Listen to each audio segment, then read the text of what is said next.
एकादश के सभी बच्चों को सुप्रभात। बच्चों, मैं आपकी हिंदी की अध्यापिका इंद्रा तिवारी। मैं आप लोगों को जनसंचार आरंभ करवा रही हूँ। जनसंचार में पहला पाठ है आपका जनसंचार माध्यम। जनसंचार माध्यम में मैं आपको लघु प्रश्न दे रही हूँ। इन प्रश्नों के लिए आप अपनी एक अलग कॉपी बनवा लीजिए, क्योंकि यही जनसंचार आपका 12th तक पूरा चलेगा एक ही कॉपी पर।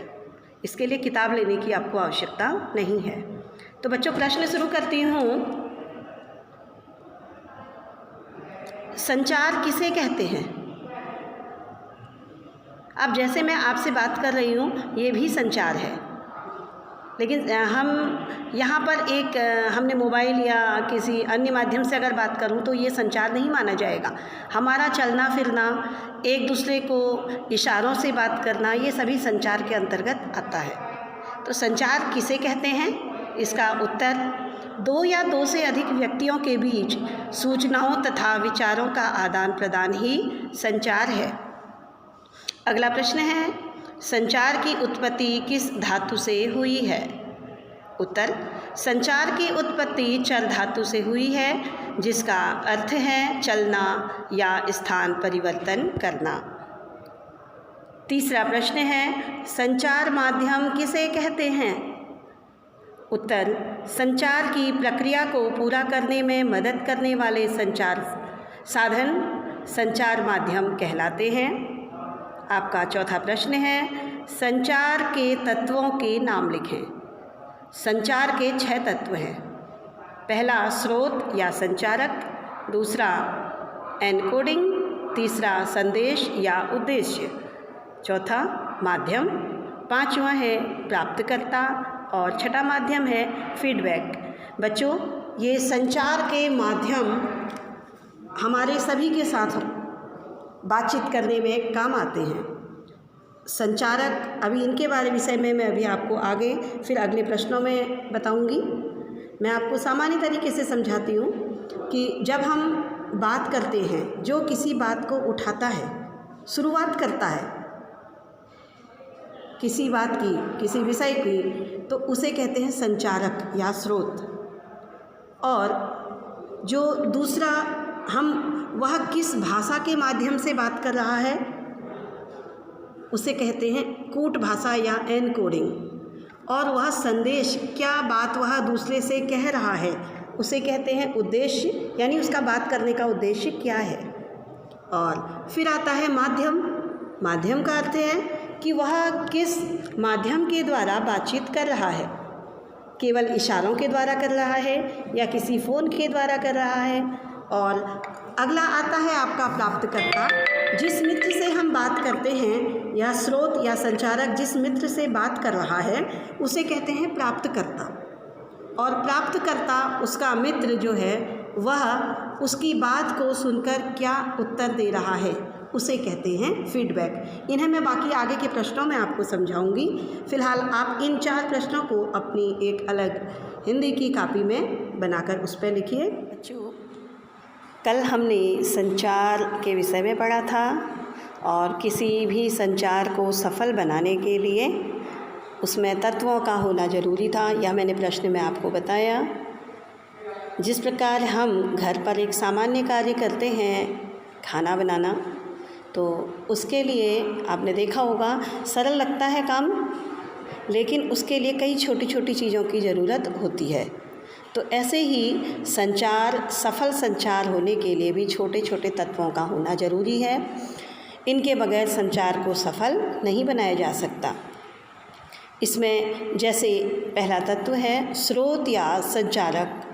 स्रोत या संचारक किसे कहते हैं? तो स्रोत या संचारक क्या है? संचार प्रक्रिया को शुरू करने वाला तत्व स्रोत या संचारक है।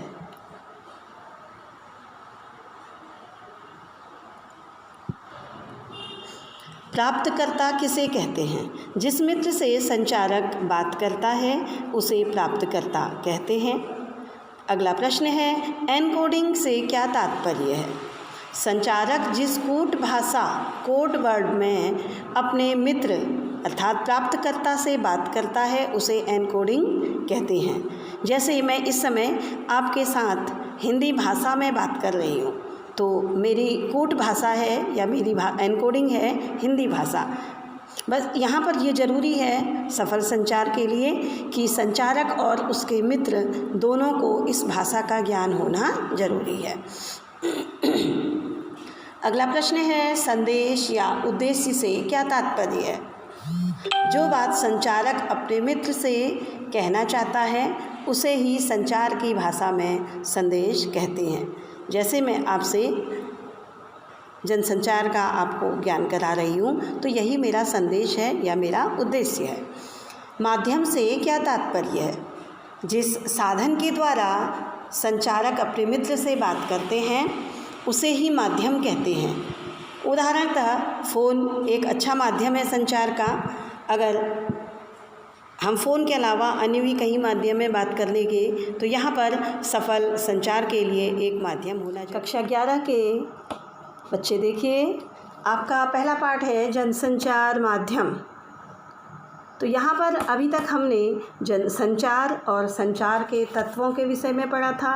संचार के 5 तत्व मैंने पढ़ा चुकी हूँ। एक तत्व आपका रहा है फीडबैक। तो संचार का एक तत्व होता है कि जब संचारक और उसका प्राप्तकर्ता मित्र बात कर रहे हैं, इसमें तो बाकी 5 तत्व आ गए हैं, लेकिन अंतिम तत्व एक रहता है कि प्राप्तकर्ता जब तक संचारक को पूछे गए सवाल या संदेश या उद्देश्य के विषय में अपनी सकारात्मक या नकारात्मक टिप्पणी नहीं देता है तो वहाँ पर संचार पूरा नहीं होता है।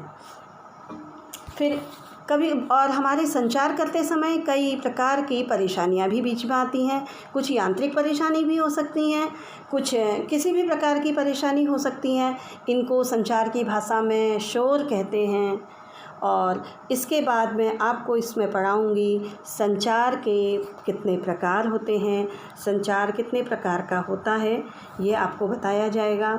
इसके साथ साथ जनसंचार कार्य हम यहाँ पर आरंभ कर लेंगे।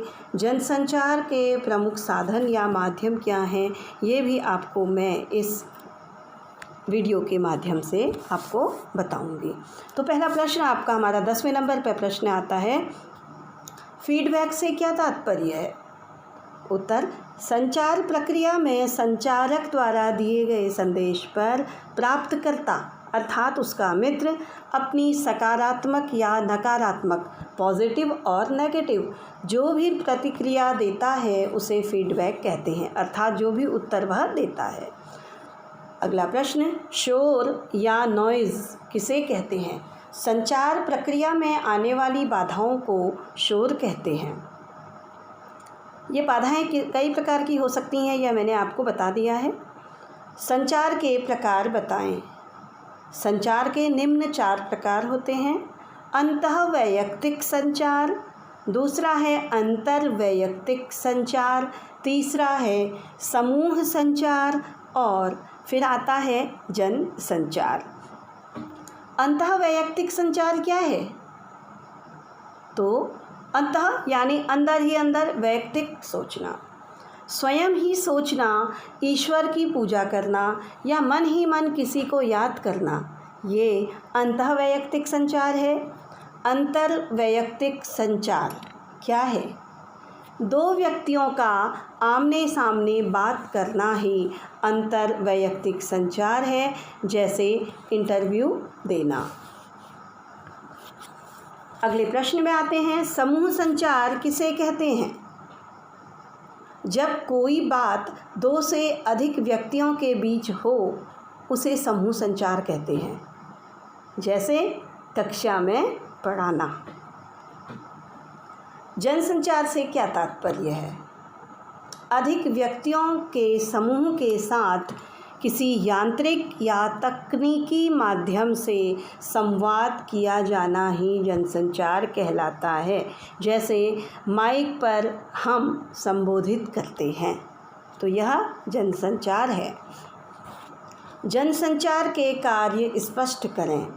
जनसंचार के निम्न कार्य हैं: सूचना देना, किसी बात की दूसरे तक सूचना पहुंचाना।